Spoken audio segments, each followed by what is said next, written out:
Good morning आज student. मागच्या भागामध्ये आपण प्रकरण दुसरे राजकीय समाजशास्त्राचे दृष्टिकोन हे बघितलं आहोत. त्याच्यामध्ये राजकीय समाजशास्त्राचे अनेक दृष्टिकोन बघितले आहे. त्याच्यामध्ये आपण अनेक सत्तावाद, त्यानंतर व्यवस्थापकीय सिद्धांत आणि सामाजिक वर्ग सिद्धांत. तर या सामाजिक वर्ग सिद्धांत, अनेक सत्तावाद आणि व्यवस्थापकीय सिद्धांत हे आपण मागच्या भागामध्ये अभ्यासलो आहोत. त्याच्यानंतर या वर्ग सिद्धांताचे जे दोन सिद्धांत म्हणजे काय, या वर्ग सिद्धांतांचे दोन भाग पडत आहेत ते आज आपण बघणार आहोत. तर ते वर्ग सिद्धांताचे दोन भाग कोणते, तर पहिला आहे सत्ता संरचनाचा दृष्टिकोन आणि संरचनावादी दृष्टिकोन. तर पहिला आहे सत्ता संरचनाचा दृष्टिकोन. या दृष्टिकोनातून सत्ता ही कोण गाजवत असते यावर लक्ष केंद्रित केले जाते. तर सत्ता ही कोण गाजवत असते, जे आताच मी सांगितलं, आपलं आधीच आहे सामाजिक वर्ग सिद्धांत. याच्यामध्ये जे बघितलं, ज्यांच्याकडे पैसा, संपत्ती, शिक्षण, कुशाग्र बुद्धी असे जे व्यक्ती आहेत, जे समाजामध्ये दोन गट आपल्याला बघायला मिळतात, एक वरिष्ठ आणि एक कनिष्ठ. त्या वरिष्ठ गटामध्ये काही मोजके लोक असतात ज्यांच्याकडे सत्ता असते, पावर असते, कुशाग्र बुद्धी असते. असे लोक हे सत्ता गाजवत असतात. आणि जे लोक आहे, जे भरपूर प्रमाणामध्ये लोकांची संख्या आहे, जे लोक एकत्र मिळून जो समूह बनतो आहे तो जनता म्हणून असं संबोधल्या जाते आहे.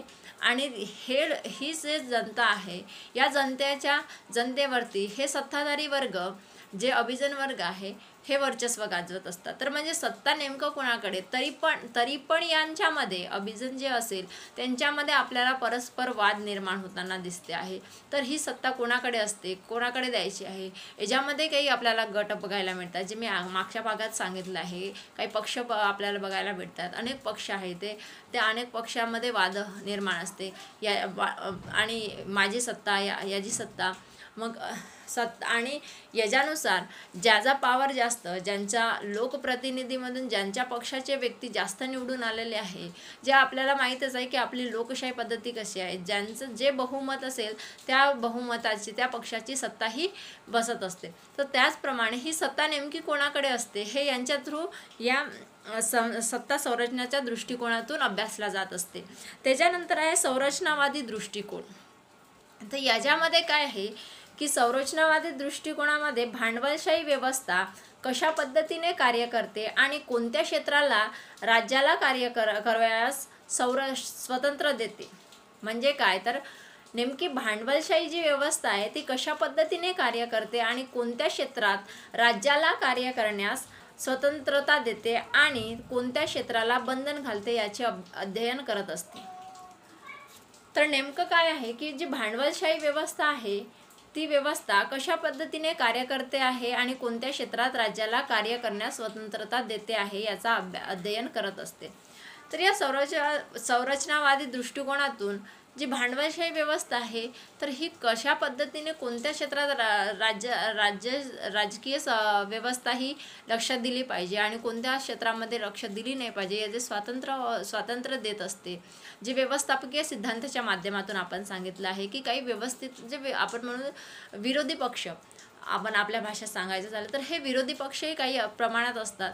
तर हे विरोधी पक्ष बघत असतात की ही सरकार कोणत्या क्षेत्राला जास्त महत्त्व देत आहे किंवा कोणत्या क्षेत्राला स्वतंत्रपणे लक्ष घालत आहे, हे यांचं काम असते बघायचं आणि याच्यातून ते अभ्यास करायचं असतं. तर त्याच दृष्टिकोनातून राजकीय समाजशास्त्र संरचनावादी दृष्टिकोनातून अभ्यास करत आहे की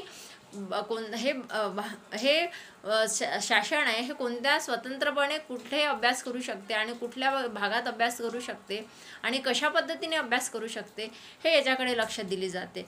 त्याचप्रमाणे काही तथ्यांच्या मते राजकारण आणि सत्ता यांचा सामाजिक खेळ यांच्याशी का शास्त्राचा संबंध नसून इतरही घटक त्याला कारणीभूत ठरत असतात.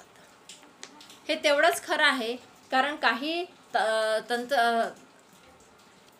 शास्त्रज्ञ किंवा काही तथ्य व्यक्ती म्हणतात की राजकारण आणि सत्ता यांचा समाजातील खेळ त्यांच्याशीच या शास्त्रज्ञानाचा संबंध नसून इतरही घटक त्यांना कारणीभूत ठरत असतात. हे तेवढंच खरं आहे, कारण प्रत्येक घटक समाजातीलच राजकीय याच्यासाठी कारणीभूत नसतो, तर ते काही इतर घटकही नैसर्गिक असेल, परत सामाजिक तर आहेच, पण नैसर्गिक घटकही कारणीभूत ठरत असतात. असे अनेक घटक असतात जे राजकीय समाजावर परिणाम करणारा कारणीभूत ठरत असतात. कारण समाजही हा एक महत्त्वाचा घटक आहे, तरी पण राजकीय घटकामध्ये इतर अनेक महत्त्वाचे घटक आहेत जे समाजावर परिणाम करताना किंवा राजकीय समाजावर परिणाम करताना आपल्याला दिसते आहे. जसं की उदाहरणार्थ नैसर्गिक एखादी आपत्ती आलेली आहे, ही काही समाजाचा भाग नाही आहे, ही निसर्गाची आहे. तर त्या नैसर्गिक आपत्ती जेव्हा समाजावर येते, तर त्या नैसर्गिक आपत्तीचं व्यवस्थापन शासन कशा पद्धतीने करते आहे किंवा कशा पद्धतीने समाजावर त्याचा परिणाम होतो आहे आणि त्या परिणामातून शासन म्हणा किंवा सरकार हा लोकांना कशा प्रकारे बाहेर काढतो आहे, हे ते अभ्यासल्या जाते आहे आणि हा एक त्याचा महत्त्वाचा घटक आहे. तेव्हा हा एक नैसर्गिक घटकही कारणीभूत ठरतात. कारण मग एखाद्याचं उदाहरणार्थ आपला एवढं मोठं समोर आपल्या कोरोनाचं संकट आहे, हा एक महत्त्वाचा घटक आहे. हा एक कोरोनाचं संकट जेव्हा आपल्या समाजावर वावरत असताना या कोरोनाच्या संकटातून समाजाला कसं बाहेर काढायचं आहे, अर्थव्यवस्था कशी करायची आहे, ह्या सगळ्या गोष्टीचा परिणाम राजकीय व्यवस्थेवर आपल्याला फार मोठा झालेला आत्ता दिसतो आहे. तर हे इतर घटक म्हटलं तर हे आपल्यासमोर दिसते आहे. या घटकांचाही समाजावर आणि राजकीय समाजशास्त्रावर परिणाम होताना दिसतो आहे. आणि याच्यातूनच त्याचबरोबर आपल्याला जे घटक आहे ते आहे सामाजिक संबंधातील वाढती गुंतागुंत, त्याचबरोबर सामाजिक चळवळीत वाढ, तसेच जागतिकीकरणाचा वाढता प्रभाव, राज्याच्या सत्तेला येणारी कमजोरी इत्यादी घटकसुद्धा कारणीभूत आणि यामधून सामाजिक सिद्धांताबद्दल आमूलाग्र सुधारणेचा पूर्ण विचार सुरू झालेला लहान लहान प्रश्नाच्या बाबतीत तसेच मोठ्या समस्याच्या बाबतीत नवीन पद्धतीने आवश्यकता निर्माण झाली.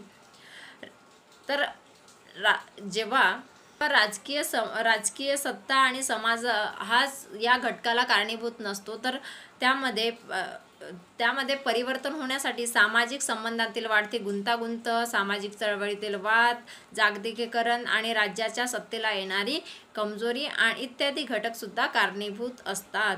कारण सामाजिक चळवळीमधून सुद्धा समाजातील वातावरणात परिणाम झालेला आपल्याला दिसतो आहे. अनेक अशा सामाजिक चळवळी आहे जे रोजच्या नव्या पद्धतीने आपल्याला समोर येत आहेत. त्यानंतर आहे जागतिकीकरण. या जागतिकीकरणाचा खूप मोठा परिणाम आपल्याला झालेला राजकीय क्षेत्रामध्ये झालेला आपल्याला दिसतो आहे, तसंच सामाजिक क्षेत्रामध्ये सुद्धा झालेला दिसतो आहे. तर हा राजकीय परिणाम हा सुद्धा राजकीय क्षेत्रामध्ये प्रभावशाली घटक म्हणून कार्य आहे. त्याच्यानंतर आहे की सामाजिक चळवळीमध्ये वाढ. अनेक नवीन सामाजिक चळवळी आहे, ज्या संस्था आहे त्या संस्थेतून नवीन सामाजिक चळवळी निर्माण होत आहे. तर मग कधी आंदोलने होत आहेत, कधी सत्तेसाठी आंदोलन होत आहे, तर कधी आरक्षणासाठी आंदोलने होत आहे. हा सगळा प्रभाव हा राजकीय क्षेत्रामध्ये याचा पडताना आपल्याला दिसतो आहे. त्याच्यानंतर हे राजकीय सत्तेमध्ये कमजोरी आपल्याला दिसते आहे.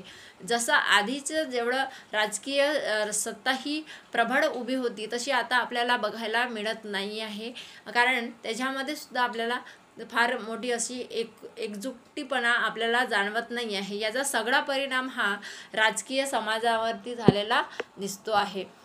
आणि हा जो परिणाम झाल्यानंतर याचा परिणाम कशा पद्धतीने झाला आणि या परिणामाचा नेमकं कारण काय, ह्या सगळ्या गोष्टी शोधून काढण्यासाठी संरचनावादी दृष्टिकोनातून राजकीय समाजशास्त्रामध्ये अभ्यास केला जातो. आणि याच्यावरती अभ्यास करून या समाजशास्त्रामध्ये नेमकं कशाने परिणाम होत आहे, काय परिणाम होत आहे, या परिणाम होण्याच्या मागे कारणे काय, हे सगळे शोधून काढल्या जातात.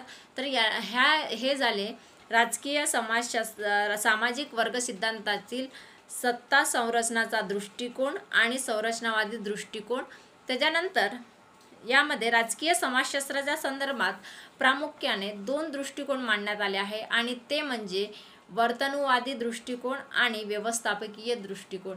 आता हे वर्तनवादी दृष्टिकोन नेमके काय सांगतात आणि हे नेमके कशाचा अभ्यास करतात हे आपल्याला बघायचं आहे. कारण हे दृष्टिकोन बघत असताना समाजशास्त्र हे समाजाच्या साधारण प्रक्रियेचा अभ्यास करते. समाज जीवनाच्या सर्वसाधारण नियमाचा अभ्यास समाजशास्त्र करत असते. आणि ते अभ्यास करत असले तरी समाजशास्त्र समाजाचा सर्वसाधारण अभ्यास करताना एक विशिष्ट दृष्टिकोन अंगीकारत असते आणि समाजातील विविध संस्था, प्रामुख्याने सामाजिक संस्था, त्याच्यामध्ये उदाहरणार्थ कुटुंब संस्था आहे, धर्मसंस्था आहे, राजकीय संस्था आहे व त्याचा सामाजिक आधार, त्या संस्थेच्या प्रक्रिया या त्यांचे विश्लेषण, त्यांची प्रामुख्याने समाजशास्त्राचा संबंध आहे. आणि या समाजशास्त्राचा एक उदाहरणार्थ कुटुंब आहे, अर्थव्यवस्था आहे, धर्म आहे, राजकीय व्यवस्था, या सगळ्यांचा समाजशास्त्राचा एक संबंध निर्माण झालेला आहे. आणि आधुनिक सामाजिक जीवनावर आणि हे सगळे अभ्यास करत असताना जेव्हा समाजशास्त्राचा मग कुठलाही तो शास्त्र असो, त्या शास्त्राला विशिष्ट पद्धतीने अभ्यास करावा लागतो किंवा विशिष्ट मग त्या पद्धती आहे, मग त्या सिद्धांताच्या स्वरूपातून अभ्यास करावा लागतो. त्याचप्रमाणे आपण आता राजकीय समाजशास्त्र जेव्हा पाहत असतो तेव्हा आधी आपण राजकीय समाजशास्त्राच्या पद्धती बघितल्या, आपण ज्या 11 पद्धती बघितल्या, त्या 11 पद्धतीच्या माध्यमातून राजकीय समाजशास्त्राचा शास्त्रज्ञांनी अभ्यास मांडलेला आहे. त्याचबरोबर त्या पद्धतीने जरी अभ्यास मांडला असेल तर त्याच्यामध्ये काही सिद्धांताची भर आपल्याला पाहायला मिळते आहे.